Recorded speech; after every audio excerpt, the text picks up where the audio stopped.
여러분 반갑습니다. 2024년 갑진년 새해가 이제 밝았습니다. 1월 1일 날 여기에 다 여러분들이 모여서 부처님께 기도를 드리고, 그리고 다 해를 뜨는 해맞이 행사를 해서 해 뜨는 모습을 다 보셨을 겁니다. 1월 1일 날 여러분들이 여기 못 나오신 분들은 저희 건강정사 홈페이지에 해 뜨는 모습 사진을 올려 놔서 다들 보셨으리라 생각을 합니다만은, 올해는 갑진년 용의 해라고 그러죠. 용도 황룡이 있고 청룡이 있는데 청룡의 해라고 그럽니다. 청룡은 제가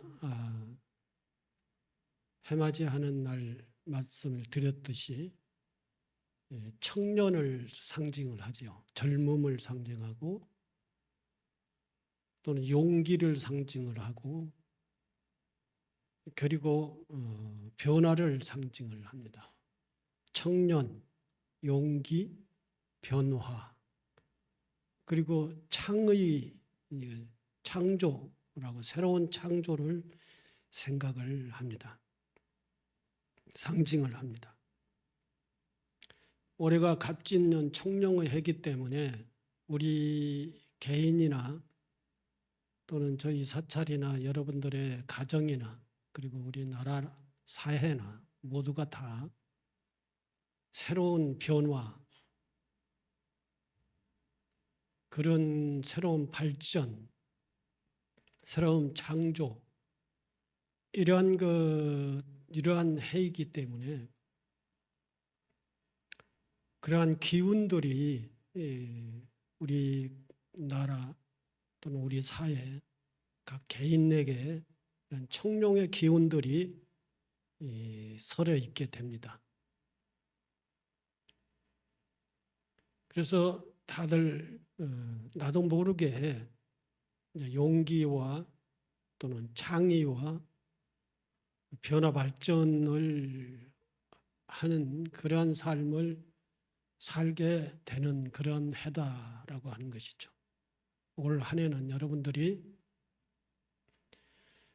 그동안 어떤 분야에서 답보 상태 이렇게 살아왔다면은 올해는 이제 그 답보 상태를 극복을 하고 용기와 창의성으로 변화 발전하는 그러한 한 해가 되어서 여러분들의 성장이 있기를 바랍니다. 아마 그렇게 되는 해가 되지 않을까 그렇게 생각을 합니다. 실제 우리 사회가 지금 시점이 미래의 그 4차 산업사회라고 합니다.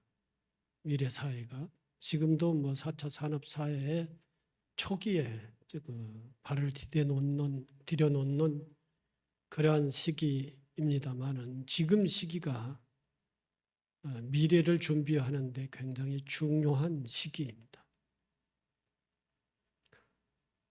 앞으로는 디지털, 지금도 일부분은 디지털화돼서 그런 디지털 사회가 돼서 지금 은행 지점이 없어지고 전부가 다 이제 핸드폰 하나면은 그 돈을 입금하기도 출금 또 이체 이런 것들을 할 수가 있죠. 입금은 제가 저금을 안 해봐가지고 지금 돈 지점에 가가지고 입금을 하죠. 그 핸드폰에서 입금은 할 수는 없잖아요. 저는 아직까지 디지털 사회에 그 여러 가지를 다 활용할 줄 몰라가지고 이제 모르는 부분도 있습니다만은, 그는 은행을 활용하는 데 있어서 제가 은행을 안 가니까 그걸 잘 모르겠습니다. 입금은 전부 다 은행 창구에 가서 입금을 하고, 이제 그것을 사용하는 데는 카드 하나 가지고 모든 것을 이제 사용을 하게 되는, 뭐 그랬듯이 이제 우리 생활의 모든 분야가 그처럼 디지털화되는 사회, 그걸 디지털 사회라고 그러는데, 4차 산업 사회는 이런 디지털 사회를 기반으로 해서 많은 것들이 변화가 됩니다. 이제 앞으로 여기 법상에 앉아서 법문을 하는 스님도 이제 많이 달라질 거예요. 달라지는데, 이 법당 안에 법상에 앉아서 법문을 하는 그러한 스님만 있는 게 아니라, 이제 그 로봇 부처님이 계셔가지고 저 마당에서 로봇 부처님과의 얼마든지 대화를 할 수가 있고, 절마당뿐만 아니라 어떤 대중들이 있는 공간에 노법 부처님이 계셔서 그 노법 부처님과 얼마든지 대담을 할 수도 있는 그런 시대가 오게 된다라고 하는 것입니다. 그때 가면은 어떻게 될지, 어떻게 변화될지 상상을 할 수가 없어요. 그러한 미래 사회, 그런 변화된 사회를 우리가 맞이해 살기 위해서는 우리 스스로가 많은 변화를 해야 된다라고 하는 것입니다. 그게 미래 사회를 대응하고 대비하는 그런 우리들이 변화해야 될 그런 과제가 있다라고 하는 것입니다. 갑진년 청룡의 해는 그러한 미래 사회를 맞이하기 위해서 우리 스스로가 많은 변화를 이루어야 되는 그러한 한 해가 될 거다라고 하는 것이죠. 이미 그런 사회로 가기 위한 여러 가지 사회적 현상들이 변화가 돼서 많이 깊숙이 들어온 그러한 분야도 있지만, 우리 종교도 역시 마찬가지 그런 디지털 사회, 4차 산업 사회, 이러한 사회에 변화된 사회에서 살기 위해서는 많은 변화를 이루어야 된다라고 하는 것이죠. 그 사회에 살기 위해서는 그 사회에서 살 수 있는 우리 나름대로 변화되지 않으면 그 사회에서는 완전히 뭐 몸맹, 컴맹 하듯이 모르는 거예요. 저도 옛날에는 핸드폰 조작을 잘 했어요. 잘 했는데 계속 가면 갈수록 기능이 추가되는 그런 것을 잘 사용을 안 해가지고 몰라요. 다 잊어버려요. 요즘은 아침 해 뜨는 그 사진을 찍어서 다른 사람한테 꼭 보내줄 사람이 있는데, 저 산중에 있는 스님한테 이제 보내줘야 되는데, 그 사진을 캡처를 해서 보낼 줄 몰라가지고 아직까지 못 보내고 있어요. 조금 있다가 그 스님에게 그것을 보내주려고 이제 사무실에 가서 배워가지고 보내주려고 그랬는데, 그렇게 그런 그 기기를 사용할 줄 모르면은 할 수 있는 일이 별로 많이 없어요. 그렇듯이 우리가 어렸을 때부터 그런 그 핸드폰 사용, 컴퓨터 사용, 그 밖에 다른 요즘 어디야 중국집에 가가지고 저기 메뉴를 하나 신청을 하려면은 그 저기를 눌러야 되더라고요. 이 로봇이 와가지고 이걸 저 식탁 위에 그게 있어요. 그걸 눌러야 신청이 되는데 그거 누를 줄 모르니까 신청을 할 수가 없어요. 저거 저 카운터에 가가지고 가니까 사람이 없어. 저 조리실까지 가가지고 얘기하려고 하니까 거기 가서 신청하라는 거예요. 신청할 줄 모른다고요. 자존심 상해서 얘기할 수도 없고 그래서 그냥 받아주세요 하고 이제 짜장면 하나요 이렇게 하고 이 신청을 할 수밖에 없어요. 그렇게 이제 뭐 모든 것이 다 그렇게 디지털화되어 있기 때문에 이러한 것들을 배워야 돼요. 근데 요즘 애들은 걸음마 할 때부터 그걸 다 배워가지고 뭐 어디 가든지 그게 뭐 다 할 줄 알잖아요. 근데 우리는 그걸 잘 배우지 않고 잘 사용하지 않으면 다 배웠어도 잊어버리는 것이죠. 그런 사회 이제 꼭 디지털 사회뿐만 아니라 사고 방식 자체가 바뀌어 버려요. 이제 그래서 미래 사회를 살기 위해서는 그냥 빨리 죽으면 괜찮아요.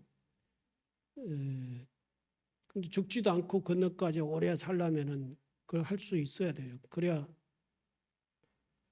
짜장면 한 그릇이라도 가서 사 먹고 살 수가 있죠. 어쨌든 올해는 청룡의 해이기 때문에 우리 스스로가 많은 것을 변화하려면 용기가 있어야 되고 또 창의력이 있어가지고 배워야 되고 이러한 그 일들을 많이 해야 된다라고 하는 말씀을 드리고 싶은 거고요. 오늘은 스리랑카 불교 탄압과 호법을 위한 노력인데 스리랑카라고 하는 나라를 아시죠? 한 번씩 가보신 분들도 계시고 또는 그 나라 이름을 들어본 지도에서 한번 본 그런 분들도 계실 겁니다. 인도 저 남쪽에 있는 섬입니다. 그 섬나라인데 거기에 불교 국가예요. 옛날부터 그 몇천 년 전부터 불교 인도의 그서 불교가 전달이 돼가지고 불교 국가이고 불교 나라인데 이 나라에 이제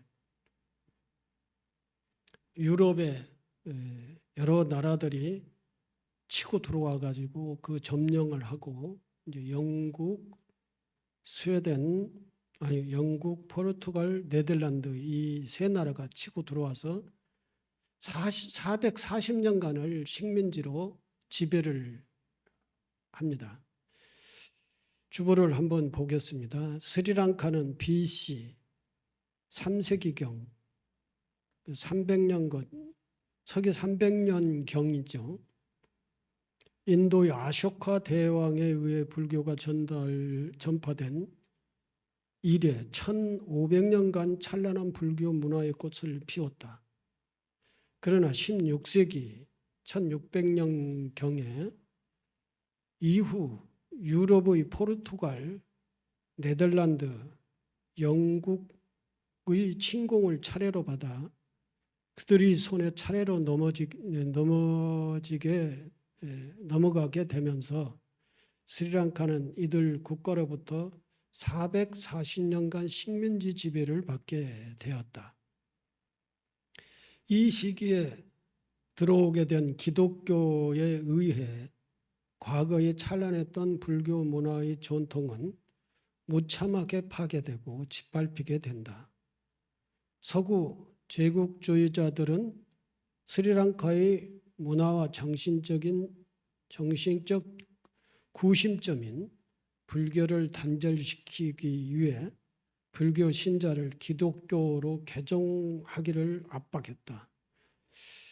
개종을 거부한 국민들을 처참하게 고문하고 사원을 파괴했으며 스님들은 무참히 죽이는 등의 만행을 저지른다. 이것은 마치 한국 불교가 조선시대 유교에 의해 짓밟히는 것과 다를 바 없다.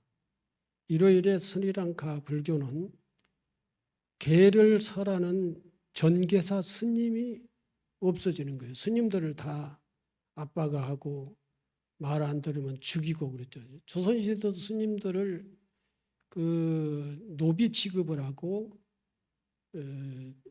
다 이제 그 사대부들이 데려다가 그 일꾼으로 일시키고 그러면서 말 안 들으면 죽여도 큰 죄가 되지도 않았어요.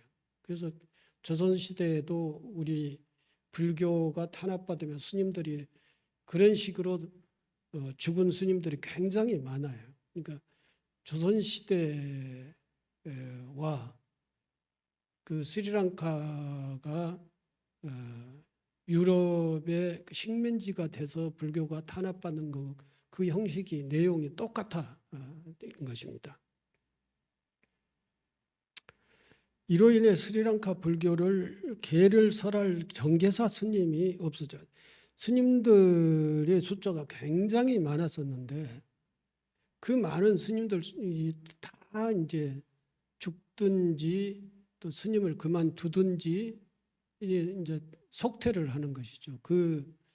이 서구의 그 제국주의자들을 식민지 밑에서 그렇게 압박받고 그렇게 하면서 스님들 숫자가 다 줄어들어 가지고 이제는 계를 설할 수 있는 전계사 스님이 없어져 버리는 것이죠. 그래서 가장 중요한 승가의 법맥이 단절되고 말았습니다. 이러한 상황 속에서 1870년 불교를 부흥시키는 운동이, 불교 부흥운동이 일어나게 됩니다. 이 운동에 적극적으로 참여했던 대표적인 인물이 다르마팔라라고 하는 얘기를 들어보셨는지 모르겠는데 다르마팔라라고 하는 그 제가자가 있어요. 그리고 헨리 스탠 올코트 미국인 대령이 두 사람이 그 불교 부흥 운동을 일으키기 위한 아주 열심히 부흥 운동을 일으킨 그런 역할을 한 사람들이죠. 그때 당시 자세하게 말씀드리면 그때 당시의 이 불교 탄압의 그 내용들을 다 얘기하면은 정말로 많은 얘기들이 있는데 그 얘기는 다 할 수가 없고요. 이 다르마팔라 스님은 아나카리카 다르마팔라라고 하는 전 생애를 바쳐서 스리랑카의 독립을 위해 국민 계몽 운동과 함께 불교 부흥 운동을 전개하여 부처님의 위대한 정신을 되살리고 그리고 스리랑카의 정신 문화의 중심이었던 그 스리랑카 전통 문화를 되살리고 스리랑카가 식민지이기 때문에 독립운동을 하기 위해 국민 계몽운동을 열심히 한 스님입니다. 땅에 떨어진 민족적 자긍심을 회복시키고자 하였다. 다르마팔라라고 하는 그 제가자 불자는 인도에서 힌두교와 지방 토호들의 사유물이 되어버린 불교 성지를 회복하고 인도 땅의 불법을 재건하겠다고 하는 큰 원력을 세워 범세계적인 기구이며 자선단체인 마하보디 협회, 마하보디 협회가 우리나라로 말하자면 대각회라고 하는 것이죠. 지금 우리 그 대각회라고 하는 재단법인 대각회라고 하는 그 법인이 있어요. 그 제가 대각회 지금 현재 이사를 하고 있는데 제가 있었던 잠실 불광사가 대각회에 소속된 사찰입니다. 그 이 다르마팔라라고 하는 사람이 마하보디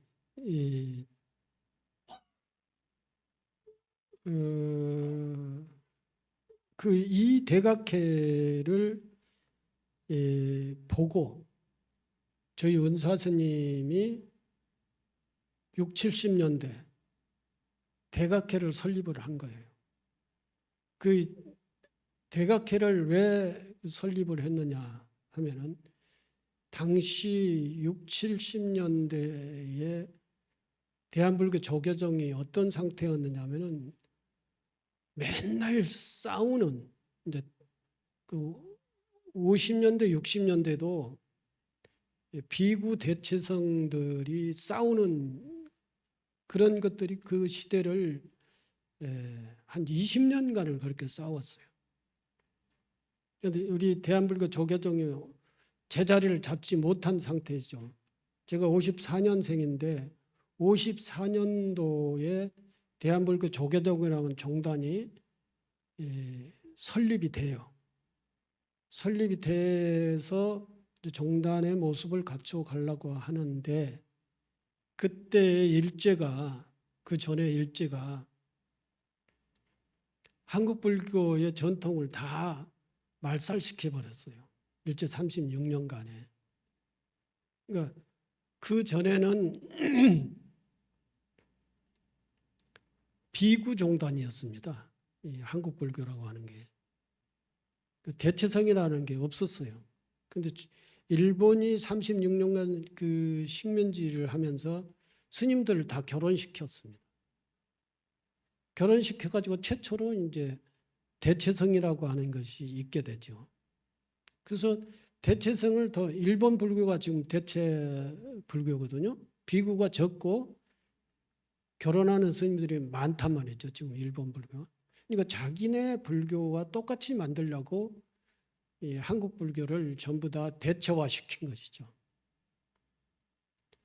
그리고 이제 해방 이후에 이제 한국 불교가 한국 사회가 국가도 자기 체제를 잘 이제 만들어 나가고 각 종교 단체도 자기 체제를 잘 이제 종단을 구성해 가는 그러한 시대가 있었어요. 그게 이제 50년대, 60년대, 70년대라고 하는 약 30년간을 그 과정들이 그러한 과정들이었죠.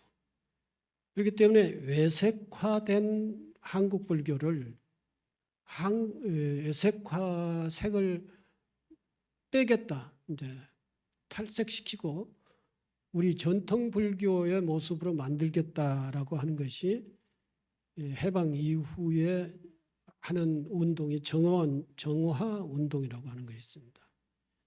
그러니까 밝히겠다, 불교를 옛날 전통 불교로 다시 복구시키겠다라고 하는 그러한 운동이 정화 운동이죠. 그러한 정화 운동 과정에서 분규가 일어나요. 저 해인사에 가도 해인사 주지가 결혼한 스님이니까 거기에 해인사 마당 옆에 가면은 빨랫줄이 쫙쫙 이렇게 빨랫줄이 켜져 있는데 거기가 애 기저귀를 널어놓는 그런 빨랫줄이 태반이었던 거죠.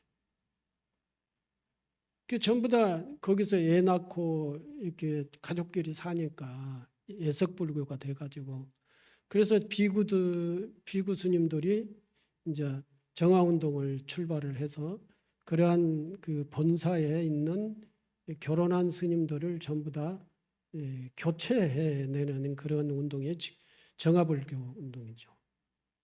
그 과정에서 충돌을 많이 합니다. 충돌을 많이 하는데 이때 이승만 대통령이 뭘 하느냐면은 이승만 대통령이 미국에 가가지고 기독교인이 돼서 돌아와가지고 대통령이 되잖아요. 그것도 미군이 뒤에서 밀어가지고 이승만 대통령을 대통령으로 만든 거예요. 김구를 대통령으로 만들었으면은 우리 전통이라고 하는 이것을 잘 지켰을 텐데, 아니 저 기독교인이 돼 가지고 온 이승만을 밀어 가지고 대통령으로 만들고, 이승만에게 미군이 계속 미국의 식민지 문화를 심기 위해서 국가의 제도를 그렇게 계속 만들어가는 거예요. 그런 역할을 한 사람이 이승만이죠. 그래서 뭐 좀 요즘은 누구는 국부라고 그러고 누구는 국부로 인정할 수 없다라고 이렇게 얘기를 하지요. 그래서 이제 이승만 대통령이 제일 이제 종교적으로 불교를 이제 말살을 하기 위해서 그 정책을 펴는 게 뭐냐면은 교육 정책, 복지 정책, 의료 정책이에요. 의료 정책. 그래서 우리나라의 절에서 복지 사업이라고 할 수 없고, 복지 그 이제 양로원, 고아원을 각 절에서 소규모로 해서 하고 있었어요. 그러니까 각 절에서 노인들을 모시고, 또는 고아들을, 전쟁 6.25 이후이니까 고아들을 몇 명씩 데리고 있었어요. 그리고 고아들은 그 절 밑에 있는 학교로 보내고, 그리고 학교에 왔다 갔다 절에서 하는 그러한 소규모의 교화원, 소규모의 양로원을 운영을 했는데, 이걸 다 이제 사찰에서 없애야 되는 정책을 펴는 거예요. 그게 뭐냐면은 복지 정책이에요. 복지 정책을 펴가지고 어떻게 하느냐면은, 복지 시설을 하려면은 일정 규모의 공간을, 전용 공간을 만들어야 된다. 그걸 만들어서 국가에서 허가를 받아야 된다. 이렇게 그 복지제도를 이제 만드는 거예요. 그래놓고는 이제 유럽에서, 미국에서 들어온 원조 물자, 이런 것들을 전부 다 교회 쪽으로 주는 거예요. 돈을 다 줘요. 그리고 고아원, 양로원을 교회에서 다 짓도록 만드는 겁니다. 그리고 그 교회 쪽에서 짓는 고아원, 양로원에만 허가를 해줘요. 허가를 해주고, 절에서는 허가 받지 않았다고 다 그 노인들과 고아들, 절에 있는 고아들을 다 싹 다 이제 없애게 만드는 거예요. 허가 받지 않았다는 것이죠. 허가를 받으려면 일정 규모의 형식과 이 규모를 갖춰야 되는데, 절에서 갑자기 돈 없는데 어떻게 고아원, 양로원을 지을 수 있겠어요? 못 지으니까 다 노인들, 고아들을 다 이제 교회 시설로 다 옮겨가는 것이죠. 그리고 그 정책뿐만 아니라 학교, 교육 정책을 이제 써요. 이것도 외국의 원재 물자를 다 받아들여 가지고 그 돈을 다 교회 그 재단으로 다 주는 거예요.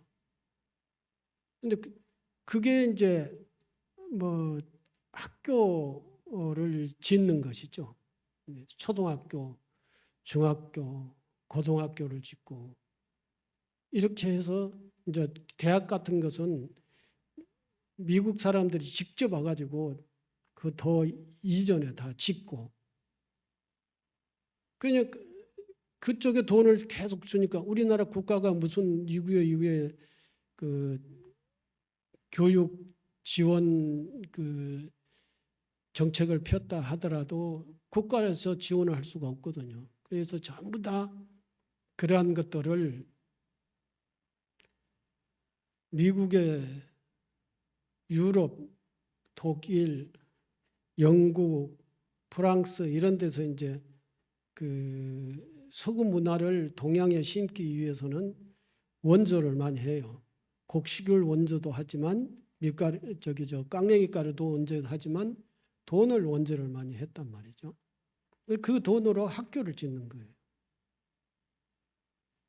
마치 학교 법인을 교회 쪽에서 만들게 해가지고 그쪽으로 돈을 다 주니까 그쪽에서 학교를 굉장히 많이 짓지요.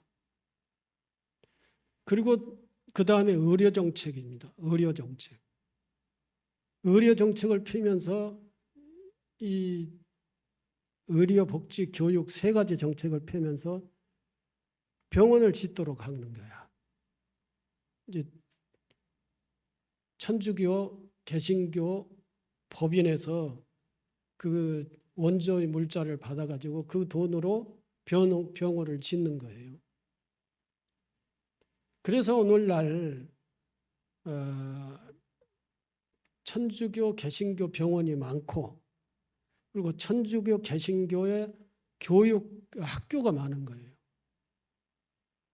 그리고 70년대만 해도요, 불교가 복지시설이 전무했어요. 없었어요. 그런데 그 천주교, 개신교는 그 원조 물자를 다 받아서 고아원, 양로원을 다 지어가지고 그쪽으로 전부 다 그 사람들을 수용을 했어요. 그렇게 하는 것은 교육정책과 복지정책과 의료정책이 일반 백성들이 가장 많이 필요로 한 기관 아니에요. 그 기관을 통해서 기독교 천주교인을 다 만들어야겠죠. 그때부터 70년대만 해도 개신교, 천주교 다 합해도 불교 신자 수만큼 못했어요.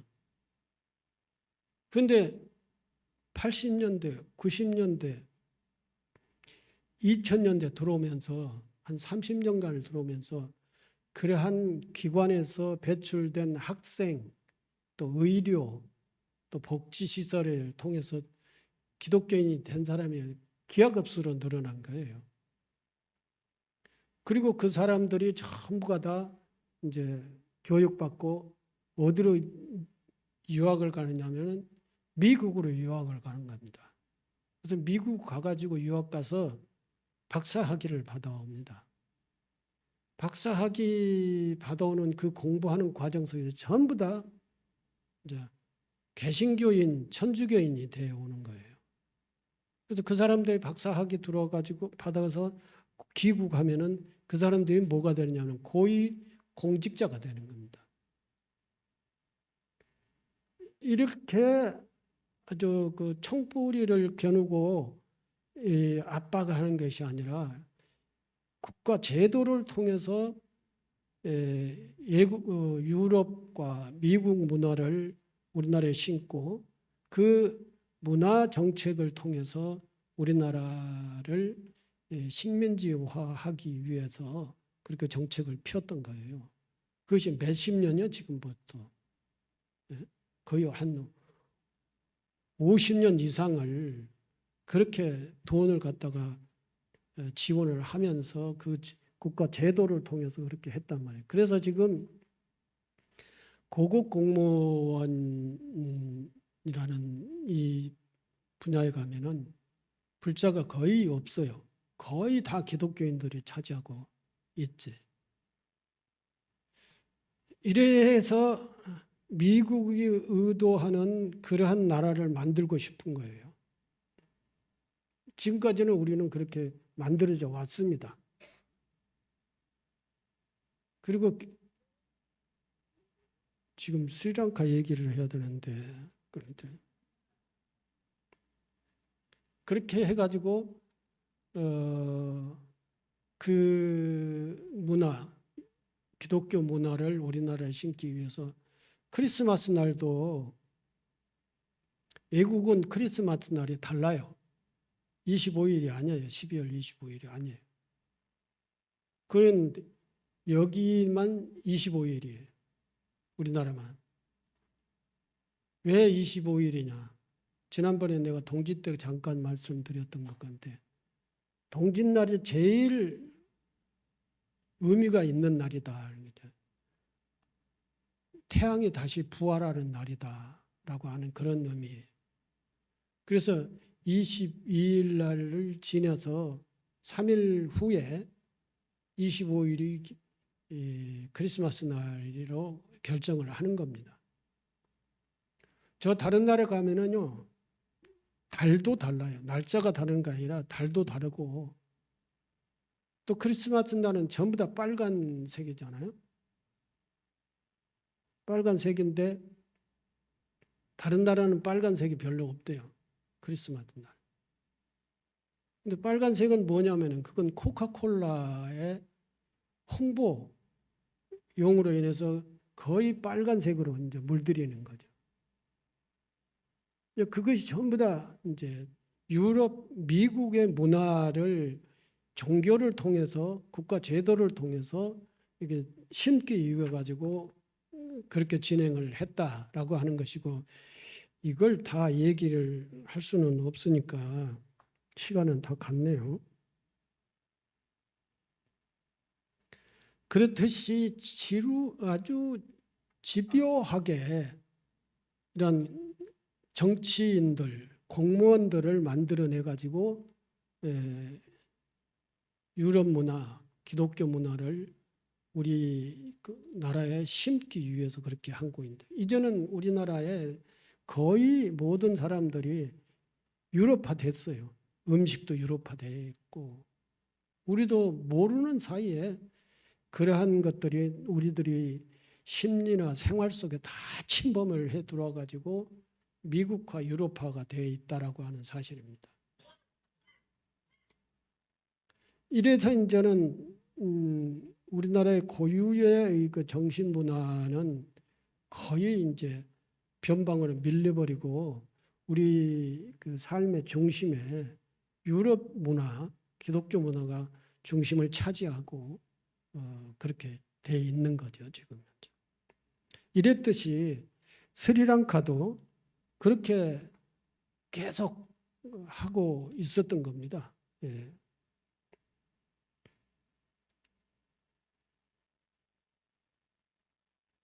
이 스리랑카가 이제 어떠한 계기가 있었느냐 하면은 이와 같이 우리나라처럼 이 유럽의 세 개 나라가 영국, 프랑스라고 하는 뭐 독일 이런 나라가 저 남아메리카도 가가지고 다 그렇게 심었죠. 군인들이 쳐들어가 가지고 다 그 문화를 다 바꿔놨죠. 아프리카도 그렇게 다 바꿔놨어요. 스리랑카도 그렇게 바꿔를 했는데 안 되는 것이 어디냐면 인도와 중국이, 일본이에요. 중국은 그래도 대국이잖아요. 인도하고 중국은. 그래서 그 나라를 그렇게 치고 들어가 가지고 이 유럽 문화를 다 심고 유럽화 시키려고 그랬는데 그게 안 되는 거예요. 그건 뭐 또 다른 기회가 있으면 말씀을 드리도록 하고, 이래 스리랑카가 다 쓰러져가는 이런 과정 속에서 두 사람이라고 하는 사람이 불교 부흥운동, 그리고 민족의 문화의 부흥운동을 하고자 하는 사람들이 두 사람이 나타나는데, 그 사람이 다르마팔라라고 하는 제가자와 미국인 올코트 대령이라고 하는 사람이 이 부흥운동을 일으켰다 이거죠. 미국인 올코트는 대령은 영국의 지배 아래 있던 스리랑카에서 불교 부흥운동을 하고 있던 모호띠와떼 고라난다 스님과 기독교 성직자들 간의 불교와 기독교에 대한 대토론회 기사를 읽고 감동하여 스리랑카로 건너오게 된 인물이다. 올코트 대령은 스리랑카에 건너와 불교 신지협회를 창립하고 불교 학교를 설립하여 스리랑카의 불교 학문의 부흥을 가져오게 했다. 이제 그 불교와 기독교와의 대화를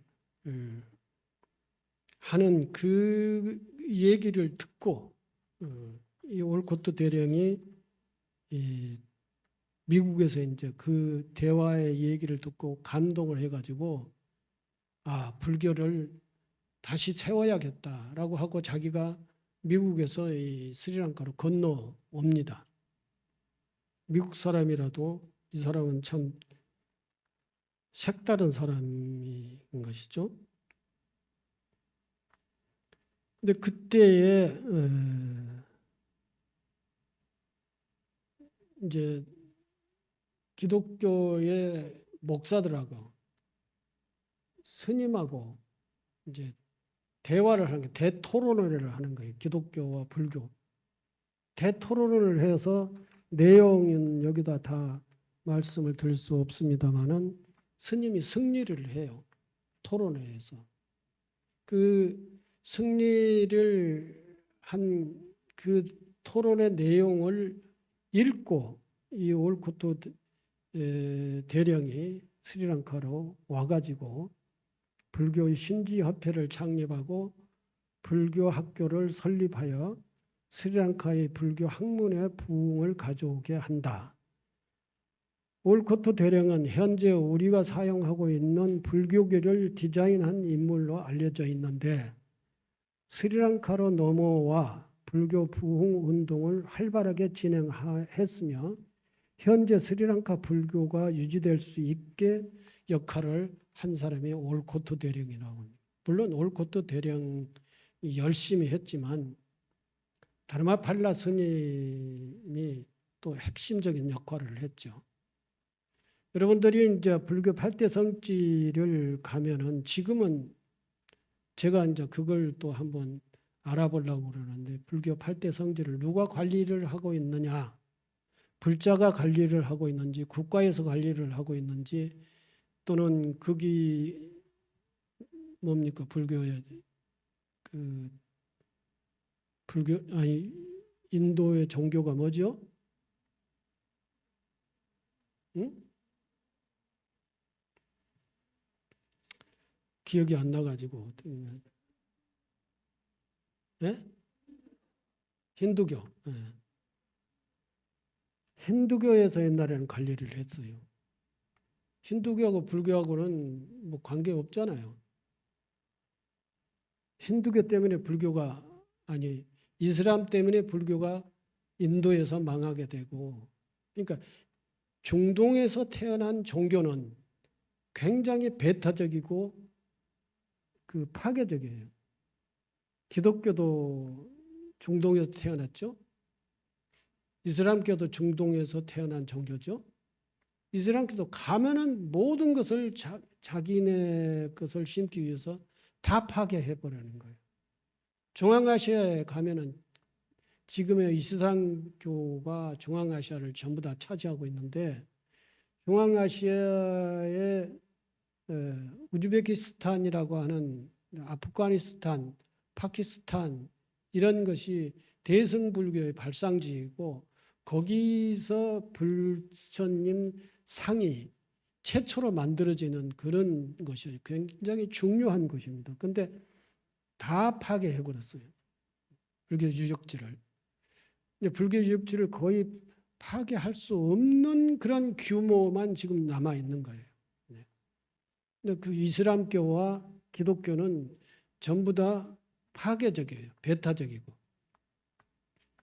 그리고 공통적으로 중동 지방에서 태어난 종교가 그렇다라고 하는 것입니다.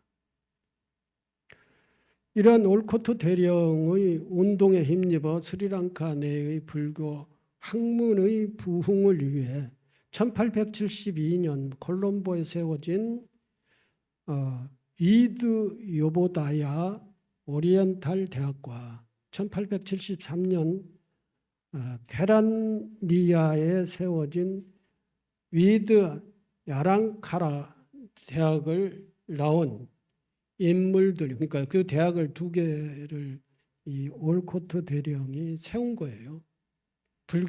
불교대학이죠. 그래서 여기에 배출된 인물들이 중심이 되어서 빨리어 경전의 보급을 위해 책들을 발간을 합니다. 이들은 빨리어 서적뿐만 아니라 산스크리트어, 스리랑카어 등으로 경전을 번역 출간하였으며 빨리어 경전을 읽게 하기 위해 학교에서 빨리어를 가르치기도 했다. 그래서 이제 스리랑카에서 빨리어를 가르친다고 해서 80년대에 우리 한국 스님들이 스리랑카로 유학을 많이 갑니다. 유학을 가는데 이 대학으로 유학을 가지요. 그래서 빨리어 배워가지고 온다고 해서 빨리어를 배워가지고 온 사람들이 많아요. 한국의 스님들도. 한때 스리랑카는 불교의 법맥이 단절되는 극한의 상황에 처한 경우도 있었다. 이렇게 어려운 상황 속에서도 부처님의 뜻을 널리 펼치기 위해 노력했던 분들이 있었기에 스리랑카의 불교가 현재까지 유지될 수 있었다. 이러한 허법과 전법 행자들의 노력이야말로 신민 역사를 극복하고 스리랑카가 여전히 찬란한 법등의 나라로 빛날 수 있게 하는 원동력이 되었다고 할 수 있다. 우리나라하고 스리랑카하고 똑같은 처지에 놓여 있었던 것입니다. 우리나라는 유교가 그렇게 했고 또 유교가 그렇게 500년간 불교를 탄압을 했는데 그 탄압하는 500년 과정에서 불교를 유지하고 불교를 다시 재부흥시키기 위해서 노력했던 스님들이 많아요. 그래서 그 스님들이 유생 사대부에게 끌려가지고 제주도에 가가지고 죽은 스님들이 많습니다. 천주교 같으면 그런 스님들, 제주도에 가서 끌려가서 죽은 스님들을 천주교 같으면 뭐라고 그러죠? 순교했다고 그러죠. 그런데 우리는 순교했다고 그러지를 않아요. 저기 광화문에 보면은 이조 역사 속에서 광화문의 그 물길에 이렇게 쭉 이조 역사의 중요한 부분들을 이렇게 기록을 해놓은 게 있어요. 돌에다. 거기에다가 뭐라고 했냐면은 우리나라의 그 주로 이제 공무원들이 그런 의식을 가지고 있다는 거예요. 보우 스님이 그 문정왕후와 불교를 부흥시키기 위해서 봉은사에서 열심히 그 노력을 했잖아요. 그래서 승과도 복원시키고 그 승과를 통해서 이 배출된 스님이 사명대사, 서산대사 이러한 중요한 스님들이란 말이에요. 그런 일을 했다고 해가지고 잡아다가 제주도에 유배시켰어요. 유배시켰는데 얼마 안 가가지고 제주도 목사가 그 보우 스님을 저기 제주도 조천에 가면은 연북정이라고 하는 것이 있습니다. 거기에 이제 귀양 간 사람은 그 연북정은 제주도의 가장 북쪽의 바닷가예요. 거기 와가지고 북쪽 이 한양을 향해서 임금을 그래도 잊어버리지 못해가지고 임금을 사모하고 생각하고 하는 그런 정자다 해가지고 이름을 연북정이라고 이름을 짓겠는데 그 연북정이라고 하는 지역이 조천이에요. 그래서 조천에서 제주도 목사가 그 보우스님을 때려서 죽여요. 근데 보우스님만 죽이는 게 아니고 이 불교 부흥운동을 하고 귀양 온 스님들 거기서 다 죽이는 거예요. 그래서 지금 현재 거기 가면은 불사리탑사라고 해가지고 새로 이제 그 비도 세워놓고 또 보우스님 이 동상도 세우고 한 그런 사찰이 지금 있어요. 거기 가면. 근데 그런 과정을 겪은 한국이나 스리랑카나 똑같은 거예요. 거의 비슷한 시기에. 스리랑카는 불교의 법맥이 단절되는 극한의 상황 속에서도 이렇게 어려운 상황 속에서도 부처님의 뜻을 널리 펼치기 위해 노력했던 분들이 있었기에 스리랑카 불교가 오늘날 이렇게 있다라고 하는 것이고, 우리 한국 불교도 역시 마찬가지입니다. 조선시대에 그 엄청난 압박을 받고도 불교 부흥운동을 일으켰어요. 세종대왕은 한글을 만들어 가지고 세종대왕 아들에게 시켜 가지고 부처님의 일대기를 한글로 번역을 해라. 한글로 번역을 해야 일반 백성들이 그걸 읽을 수 있지 않느냐. 한문 나무나라 말 가지고는 말로 된 불경은 일반 백성들은 읽을 수가 없다는 거죠. 일반 사대부만 읽을 수 있지. 그래서 불교를 민중화, 대중화 시키는데 세종대왕이 한글도 창제를 했지만 엄청난 이 큰 결심을 하고 역할을 한 거예요. 그런 분들이 없었으면 조선 불교는 말살돼 가지고 유교가 이제 흘러왔겠죠. 근데 유교로 흘러온 이후의 조선조 말기에 유교는 완전히 망해버렸잖아요. 망한 이유가 스스로 망하는 부분도 있지만 제일 먼저 그걸 이제 망하게 만드는 게 정치인들이에요. 당시의 정치인들이라는 것이죠. 그러니까 전부가 다 미국의 또는 일본 336년간의 과정을 통해서 다 우리 전통 문화라고 하는 이런 종교 문화는 다 말살시켜버린 거예요. 근데 불교는 끝끝이 남아서 오늘날까지 이렇게 온 겁니다. 이렇게 온 이유는 근거는 어디에 있느냐 하면은 불교를 그래도 죽어가면서까지 부흥을 시키려고 하는 이 문정황후, 보우 스님, 뭐 이런 스님들이 있었기 때문에 이렇게 온 거란 말이죠. 스리랑카도 역시 마찬가지였다는 것이죠. 전법의 보존을 위해 구전으로 경률론 3장을 필사하였다. 이때까지만 해도 스리랑카에는 부처님 법문이 책으로서 이렇게 해서 경전을 보고 배웠던 게 아니고 입으로 애워가지고 노래처럼 입으로 애워가지고 그걸 구전으로 이어져 내려오던 그러한 상황이었어요. 그러니까 일반 백성들이라고 하는 사람들은 이제 불교가 대중화가 되기가 쉽지 않았죠. 그걸 전부 다 이제 이 스리랑카로 장로와 싱할라가 스리랑카라고 하는 입니다. 지도자들은 미래 불교를 위해 미래 불교는 이렇게 가다가는 이제 없어질 것이다. 이제 다 머릿속에서 사라져 버리면은 이제 전할 수 있는 사람들이 없기 때문에 위험에 처할 것이다라고 예견했다. 불교의 존립 자체가 위협을 받고 있다는 것이다.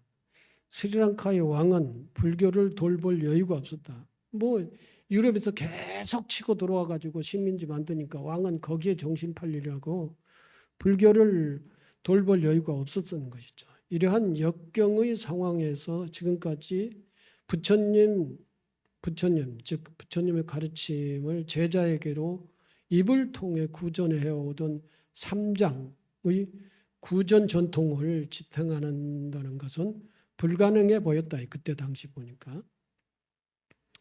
이 비참한 기간 동안 스리랑카 승가의 첫째 걱정은 부처님 가르침을 미래를 위해 보존하는 것이었다.